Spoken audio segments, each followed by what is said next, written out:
Morning. Tuesday, August 13th, 2024. I'm Larissa with my video diary. Time has come to drink from skulls. Yes. Time has come to drink from skulls. Oh, my arm is all kinds of messed up. Yeah, it is. So I have to do something about it. I threw the ball for Brody yesterday, and there's something about, I don't know, maybe if I were throwing the ball just with my hand, but I'm not, I'm using the chuck it. And I think there's something about the weight of the ball when it comes off the end of the chuck it, right? It like kind of reverberates down my arm.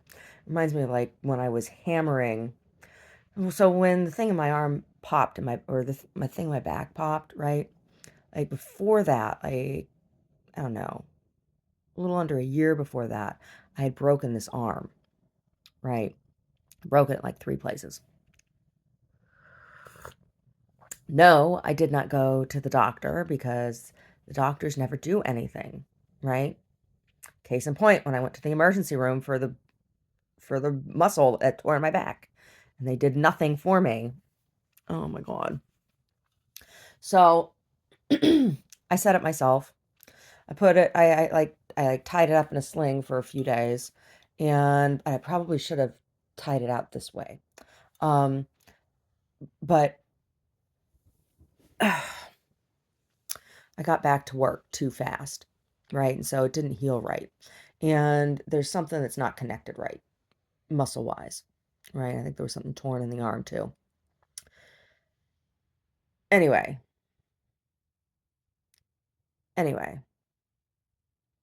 at that time, the thing that I was working on, which is still not done and still sitting down there on the bench, was I was carving a madrone. I was carving a wooden spoon out of madrone. And the spoon, it was following the handle of the spoon was following the curve of the grain of the wood. It has like this arc, and so and then the spoon bowl itself is elongated. And then the handle, I was carving my fingerprint, my handprint into it so I could grab it. It would be ergonomic. It was going to be this ergonomic spoon. Really cool. And madrone is so hard. And I'd been tap, tap, tapping away, tap, tap, tapping away, tap, tap, tapping away. And that's what I'd been working on. And the reverberation of of the hard wood up through my arm, very similar to, not the same, but similar to when I was doing raised silver work. I can't imagine. Oh my gosh, if I did any forging right now. Oh, I definitely couldn't take that. I couldn't handle any forging. Anyway, something about when the ball comes off the end of the chucket has a similar, it sends a similar recoil back up my arm. And then on top of it yesterday, I made bread. And I haven't made bread in a while. I haven't made dough of any kind, bread or pasta or anything.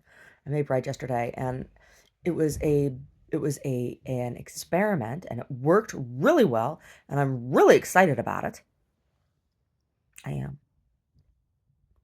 So what did I do? I just made my regular bread dough, but I replaced some of the flour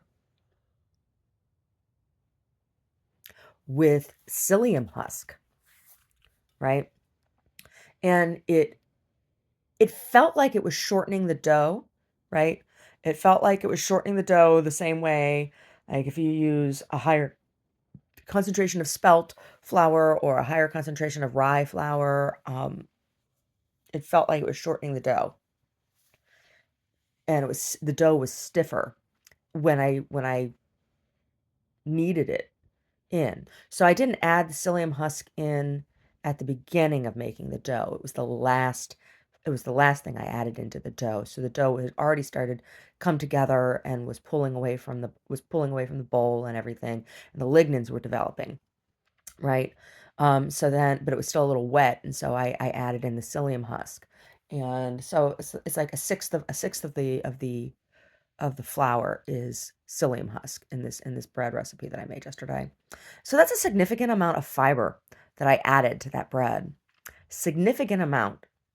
hmm of fiber with no glycemic index. So it changes the character of the bread itself. Super high fiber bread, super, super high fiber. Um, but the dough was interesting. It was stiffer. Turned out really, really well. The bread is delicious and it rose really well. And even though it felt like the dough was shortened, it was still very elastic and rose really nicely and kept its shape and it has great texture and everything. So it's really nice. It's really nice. So I made four kind of like hoagie loaves. Uh, next time, next time I'll try doing the flatbread with it. Um, yeah, yeah, I think I will. Yeah, but now my arm's all kinds of messed up. Middle of the night, I woke up and it was so painful. My forearm, so right below my elbow, tennis elbow kind of thing. That's where I broke it. That's one of the places I broke it there. I broke it down by my wrist and I broke it up closer to my shoulder. What happened? That was the time that at the roller skating rink when there were a bunch of kids there who were trying to trip me, and they were resorting to throwing things on the floor in front of me, right, to make me fall. And finally, I fell. One of them like shot a hair elastic, a ponytail holder at my skates, and I fell. And I came down um, with my hand behind me, and it was like a torque. So it was like it was a twist, and I broke my arm in a number of places, and I had this huge bruise on my ass. It was huge. I think I was definitely a bone bruise on my pelvis, like the bottom of my pelvis, not on my tailbone, but like in that hip socket. And anyway, I don't understand that. I don't understand trying to hurt people. I don't understand that. No, I don't. I don't understand that. Mm. Yeah, so I woke up in the middle of the night and my forearm was just like, it was throbbing and it felt hard. I was like, oh my God, am I having a stroke in my arm? What the fuck is going on? I don't know, but I was able to get it to release. It was a muscle spasm. It was just really, really, just a really deep muscle spasm. So it was very painful. But I was kneading, and I use my right arm like this when I knead. And I took the dough out and put it on the board, right, to knead. It's like this radial kind of motion that I use for that particular bread loaf type. Yeah. Yeah, so I made those loaves of bread, put two of them in the freezer, and then we had like a little more than half of one, and then there's the other one. Put those in the fridge. And last night for dinner, I just made a salad. It was like this.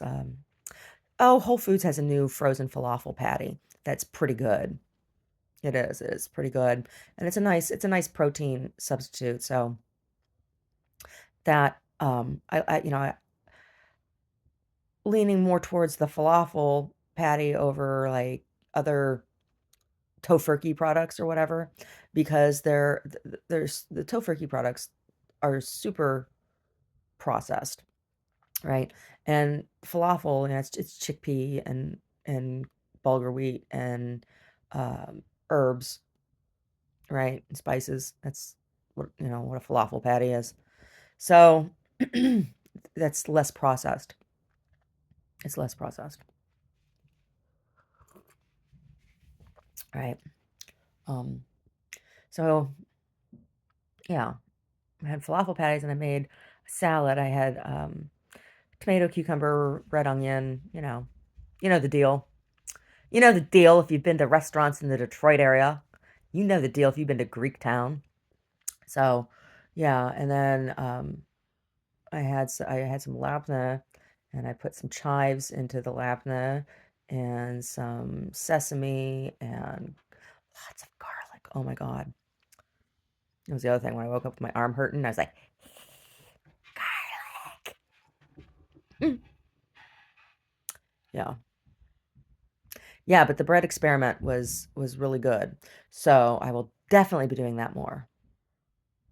Omar was like all scared. He's like, "What'd you put in it?" Like psyllium husk. I'm like, "You've taken the psyllium husk before. I've made him take fiber."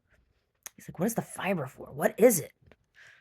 He's like, "What is fiber?" I said, "It's unsoluble, undigestible material that your body needs to poop right, particularly when you're old, getting old, when you're middle aged, you need more fiber. You need more fiber. You need more fiber." Yeah. So sneaking that fiber in. He was surprised at the color. He's like, "Oh, I was thinking high fiber. I was thinking this was gonna be some sort of dark bread." Like, I'm like, "No, that is a misnomer." So I had to talk about grains and stuff. Yeah. Yeah. So it worked out well. It did.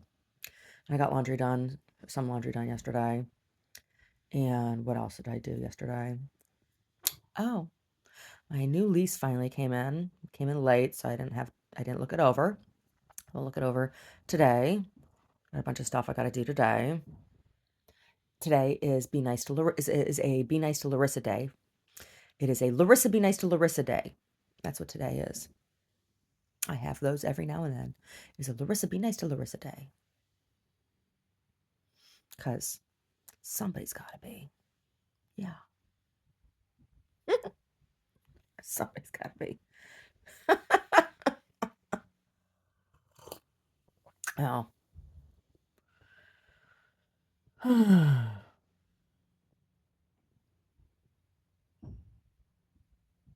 Yeah. Mr. Brody. He was, oh gosh. I thought Omar was going to like kill him yesterday. Omar was so irritated. Oh, he was super annoying. Omar, when Omar was done working, he said, Brody, you were goddamn annoying today. I'm like, whoa. Omar never swears. Rarely swears. Yeah, I'm the sailor.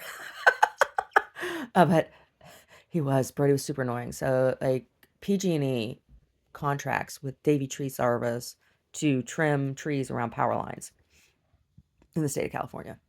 And nobody in my street likes Davy Tree. And they get irritated. There's politics and drama on the street, whatever. But I got nothing against the Davy Tree guys that come through from PG&E. Now, the private Davy Tree guys or Davy Tree guy, like they were the first company I called to get a quote for quarterly maintenance on the property. And the guy that came out he was such an asshole. His name was Jeremy.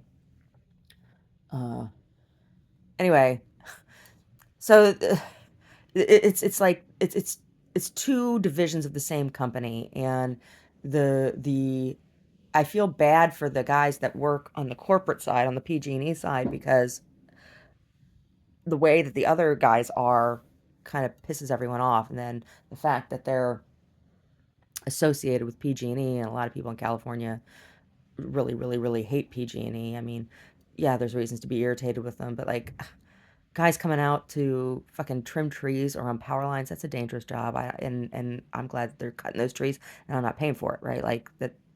Anyway, well, you're paying for it with your energy bill, but whatever. It's not productive or appropriate to be nasty to these guys. So when they were last week, I stopped and talked to them. I'm like, "Oh, okay. Well, I see you come up and turn your trucks around in my driveway. I got room. You can turn your trucks around up in my driveway." And I was talking with them yesterday. It's because yesterday they turned their trucks around my property, and there was one little spindly bay laurel that they took down. off of my property. I'm like, okay. He's like, oh, we got a bunch of trees in your property. I'm like, okay, you show me what you think is my property. I'm like, this is what my property line is. And so like none of the trees were on my property, just that one.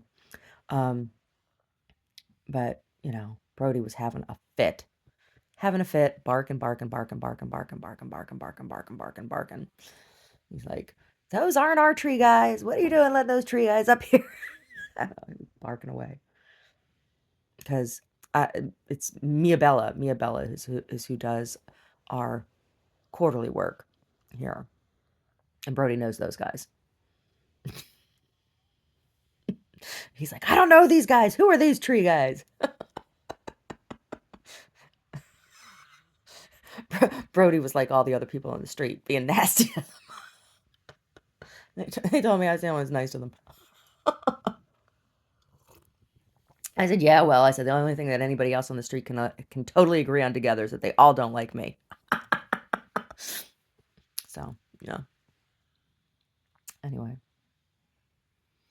Trees.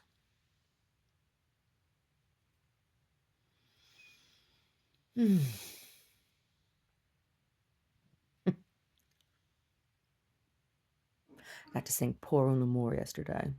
Came up in my sing-along tracks. Oh, Brody likes when I sing when to him. I sing to him when we're playing ball. He likes that. If I stop singing, then he gets irritated. But he likes it when I sing, and then he brings the ball back and forth. So I sang him Pour un Amour. He liked that one. He does. Brody likes this. Brody likes all the mariachi music that I sing. He does. He gets all excited. He came from a farm in Arizona, and he speaks Brody understands Spanish, so he likes the mariachi music. Yeah. Por un amor me desvelo vivo apasionado, tengo un amor que en mi vida dejó para siempre amargo dolor. Pobre de mí. Esta vida mejor que se cabe no es para mí. Pobre de mí. Pobre de mí. Cuánto sufre mi pecho que late tan solo por ti. He's outside the door. He's getting all excited. He's like, oh, mommy's singing the mariachi music. Por un amor he llorado gotitas de sangre del corazón.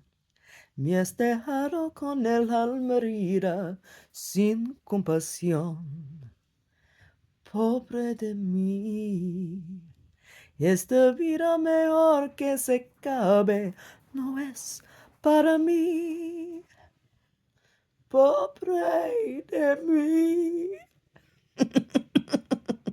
Pobre de mí. Yeah. Ay, corazón, sufre no más. Oh, that song. When I learned that song, that's when I was playing with Javier Carranza. And, I translated it, so I knew what I was singing. And the first time that we got through the whole thing in rehearsal, he and I, he's like, oh, he's like, it's very, very, very popular Mexican song. I'm like, oh, really? He's like, oh, one of the most popular of all time. I'm like, oh, I said, it's a great song. I said, it's kind of funny. And he's like, ¿qué? And I said, yeah. I said, well, I said, me singing it is kind of funny. I said, it's very dramatic, melodramatic. And he's like, oh, yes. He says, very funny. No, the first time we performed it then, the first time with the whole mariachi, because I only practiced with him. And then he would tell me, I mean, when I go sing with him, it would always be a different group of mariachi, right? Like, There was like one other guy who was usually there, and I don't remember his name. And when the other guy was there, then Javier would play horn instead of guitar. Guitar. He had his name on his guitar. He did. It was all like inlaid, inlaid with mother of pearl. Real pretty guitar. It said Carranza across the front. Yeah. Yeah. Yeah. The first time I sang with the mariachi group when they backed me up with "Ay corazón," I about died. Sufriendo más.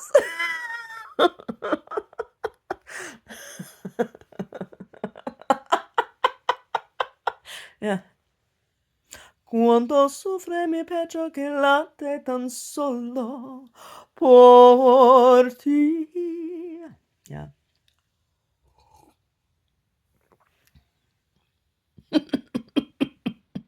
Yeah, that one was always fun.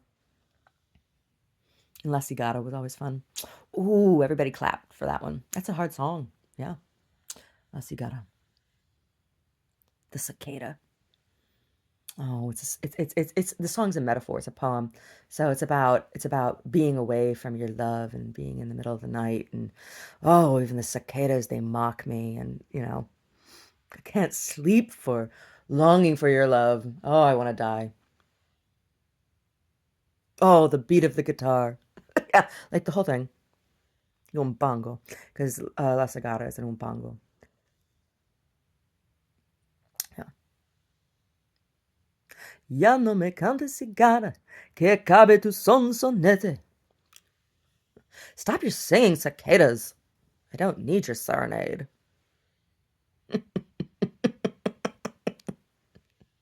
Yeah.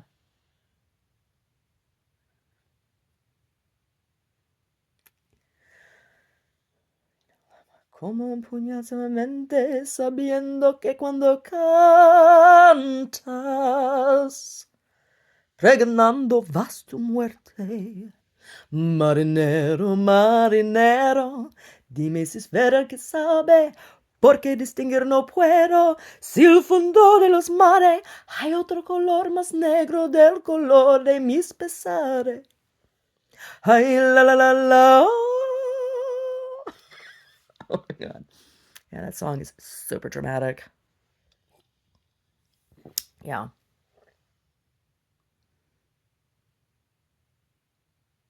Oh no, the mariachi music is so much fun. Used to totally annoy my neighbors when I'd practice. Oh my gosh. Yeah, I in that apartment complex. Just drive my neighbors crazy. Yeah, they really don't like me. I think that's why they drugged me and did all that shit. Hmm. Anyway. Yep. Also, I like that song Hay unos ojos. There are some eyes. Yes. Hay unos ojos que si me miran, hacen que mi alma tiemble de amor. Son unos ojos tan primorosos.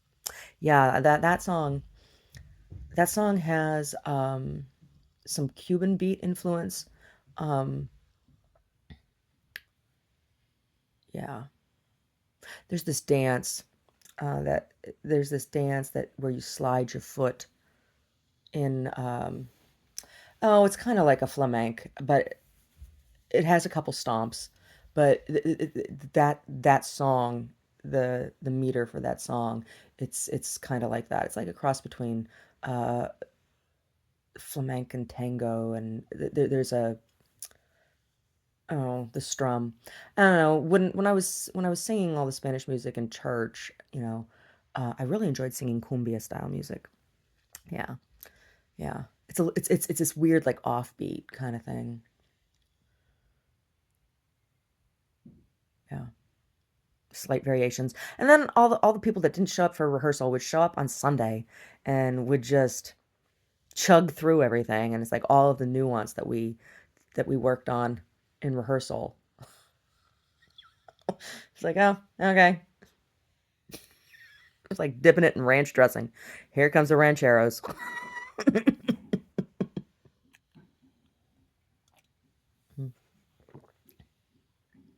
Yeah. Anyway. Yeah, no, Latin music is fun to sing. It is. Anyway. Finish my tea. Get showered and dressed. Get moving. And Larissa, be nice to Larissa today.